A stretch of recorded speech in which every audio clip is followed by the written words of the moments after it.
É isso aí, tô de volta com mais um Papo nas Estrelas. E hoje a gente vai falar sobre mais um gibi. A gente vai falar sobre A Cidade na Beira da Eternidade. Só que esse gibi, ele é baseado no roteiro original de Harlan Ellison. O episódio que foi pra televisão, ele foi escrito pelo Harlan Ellison, só que ele sofreu muitas alterações de roteiro, basicamente pela DC Fontana, o que fez o episódio ser muito bom. O resultado final é muito bom, até hoje ele é considerado um dos principais episódios da série clássica e de Star Trek no geral, considerado por muitos, eu incluso, como um dos melhores, se não o melhor episódio de Star Trek de todos os tempos.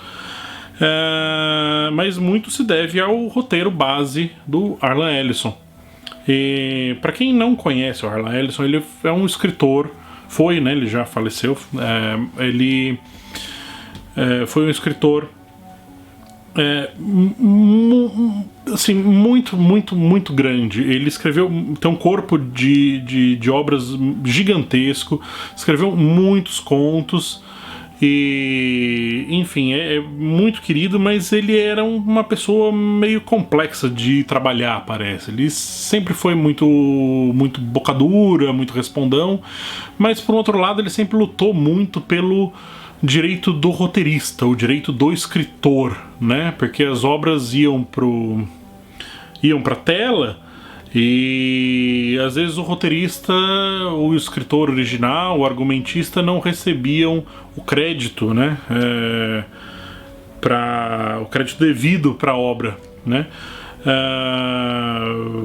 Só para ter uma base, ele tem um conto que teria gerado o Exterminador do Futuro. Enfim, ele tem muitas obras, ele sempre brigou muito, sempre moveu muitas ações contra todas as empresas aí, todos os estúdios que pegavam histórias dele e de outros roteiristas também, outros autores também. Mas enfim, ele trabalhou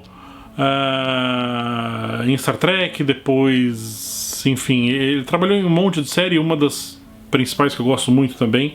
Trabalhou em Babylon 5, tem vários roteiros dele em Babylon 5. Vale a pena ir atrás da obra dele. Gibi foi lançado pela Mitos, editora aqui no Brasil. Enfim, meio que a qualidade padrão de gibi, desses gibis de capa dura, de pouco miolo, assim, né, que tá tendo hoje em dia. O papel é sempre bom, a capa é boa. Eu tive só um leve problema com essa edição, foi alguma coisa na tinta, eu acredito, que algumas páginas vieram meio grudadas, assim, então eu tive que fazer uma forcinha para elas descolarem, mas nenhuma página foi danificada. E tem uma página que tem um balãozinho de diálogo que tem um borrão, assim, mas ok. Mas, assim, vale muito a pena, a obra é muito bonita. E os desenhos são todos muito bacanas, eles são muito fiéis ao clima da série clássica. Você realmente consegue ler o gibi e se imaginar assistindo um episódio mesmo. E em questão de história,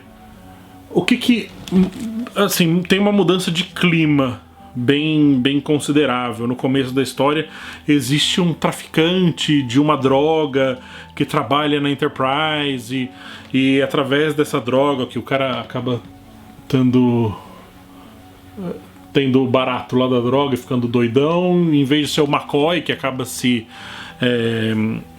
injetando sem querer com um medicamento e ficando louco, é esse outro tripulante aí da nave que acaba usando a droga e causando o problema todo. Uma coisa bem bacana nesse episódio é que existe uma participação da Ordenança Rand logo no começo, assim. Ela tem uma participação bem considerável e é bem legal. Tem umas coisas aqui que seriam a princípio infilmáveis, né? Aparecem uns dinossauros e tal.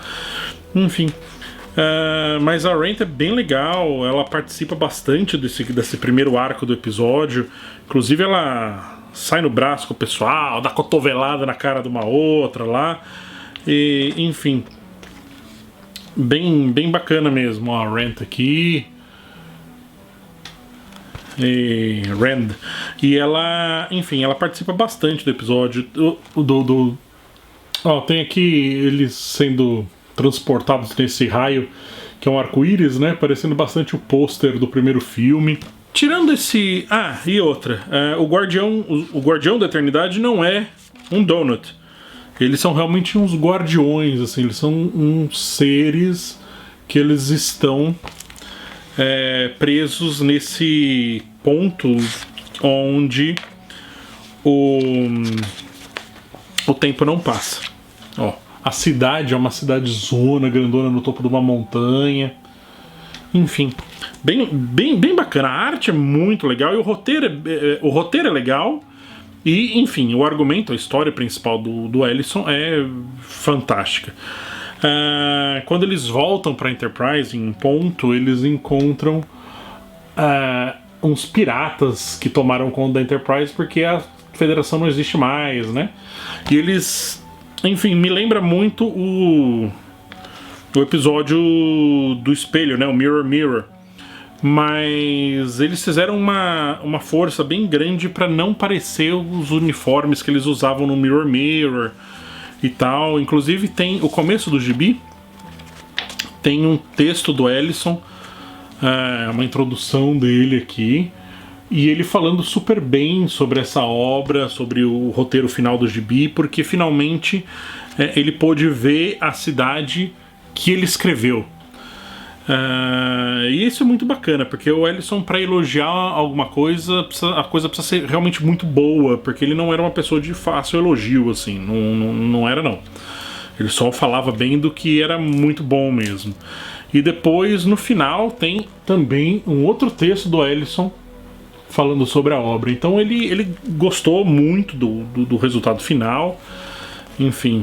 E uma coisa legal dessa edição é que no final existe um trabalho bem grande de documentar a produção e diversos easter eggs que tem no meio da história. Você pode ver, eles têm muitas referências às outras obras do Ellison. O que é bem legal, porque dá pra você ficar caçando referências pelo episódio, assim, como se você estivesse procurando o Wall-E, assim, tentando achar referências para as outras obras do Ellison, assim. Muito bacana mesmo. E tem uma diferença de ritmo. Enquanto o episódio da televisão, ele foi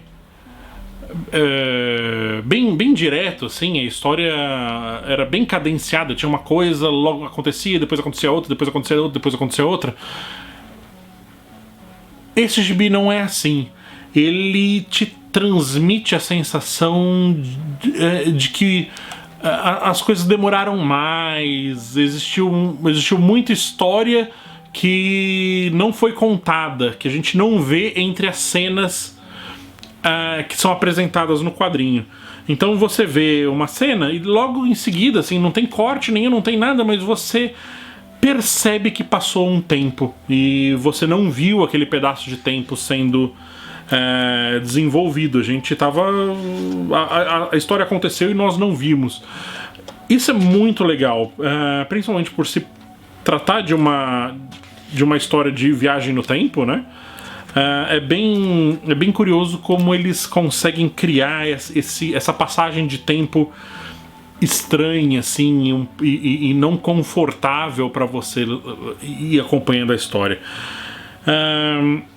Enfim, tem os conflitos existenciais do Kirk se apaixonar pela Edith Keeler, o que é resolvido numas páginas em preto e branco, assim, umas conversas com o Spock que são fantásticas, assim, são fantásticas. É muito gostoso de ler o gibi, e eu comprei esses dias e eu já li 3 vezes o gibi, assim, é fantástico, você não consegue parar de ler.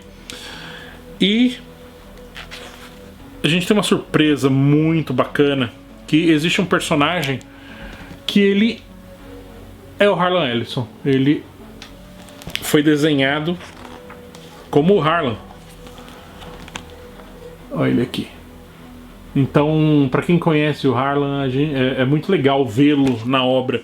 E justamente nesses textos que o Harlan escreveu, ele fala que ele tinha escrito originalmente esse personagem no roteiro para interpretar, porque ele queria aparecer, né, na série. Enfim, muito bacana. Super recomendado o gibi, vale muito a pena. Para quem quer contracapa, para quem gosta de Star Trek, vale muito a pena. Para quem gosta de Harlan Ellison, vale muito a pena. E para quem gosta de gibi, vale muito a pena. Não tem nada ruim nesse gibi. A história é muito bacana e vale a pena porque é gostoso você fazer a comparação. Você assistiu o episódio, eu fiz isso, eu assisti o episódio e li o gibi em seguida, assim, justamente para poder fazer as comparações e ver como que as coisas foram resolvidas em cada uma das mídias. Muito legal, vale muito a pena. Eu vou dar 4 estrelinhas para esse gibi. Muito bom, vale muito a pena ter na coleção. Super recomendado. Para quem quiser, quem tiver interesse em comprar o gibi, eu vou deixar um link aí de compra da Amazon na descrição do vídeo, tá bom? Então, obrigado por me aturar por mais um episódio e nos vemos no futuro.